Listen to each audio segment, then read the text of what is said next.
Hi, I'm Maureen Fitzgerald, and if I were going to give a TED Talk, this is the TED Talk that I would give. About a month ago, Microsoft, one of the largest organizations in the world, launched a brand new program that they thought would deal with gender inequality in the technology industry. Because they were aware that only 6% of all of the women graduates in the United States were graduating in the STEM faculties, science, technology, engineering, and math, they decided to launch a program to help encourage girls to go into the STEM area. As Microsoft said, girls just need a little encouragement.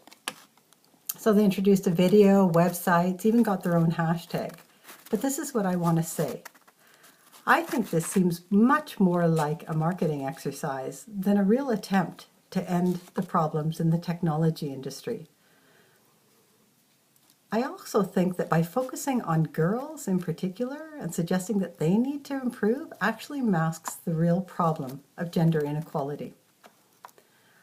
You also might recall the best talk given, the most viewed talk, TED Talk, by Sheryl Sandberg. She too gave a talk on why we have too few women leaders. And she goes into a lot of the details about how women are moving at a glacial pace up the corporate ladder. And what she suggested was that women need to raise their hands more and to have more courage. Although she's changed her perspective in the last few years, that was in 2010, and a lot of women and girls watch that video and often think that they're the problem.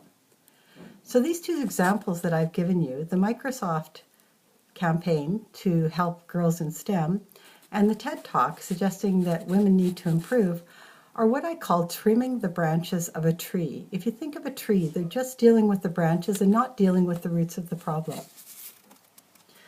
Now here's my big idea. I think that we need to shift our attention completely from women and girls. I think girls are fine just the way they are. In fact, I think they're more than good enough, and so are women. I think we need to focus instead on the roots of the tree, or the systemic barriers that hold all women and girls back. In other words, I think we should start leaning out against the institutional barriers and stop asking girls to lean in. I see women and girls, and my daughters in particular, in a world where they're working side by side with men throughout organizations. I see people honoring feminine intelligence, and I see less violence and less sexism. I hope that if I'm able to give a talk, a TED Talk, that maybe my metaphor of a tree will help people shift their perspective so that they don't just see the branches, but they see the deeper roots. And that might help them understand why women have been so slow to progress. But more importantly, I think that by focusing people's perspective on the roots, we'll be able to apply our resources and energy to the deeper problems and make the world better not only for women, but for everyone. Thanks very much. Please go to my website, www.maureenfitzgerald.com.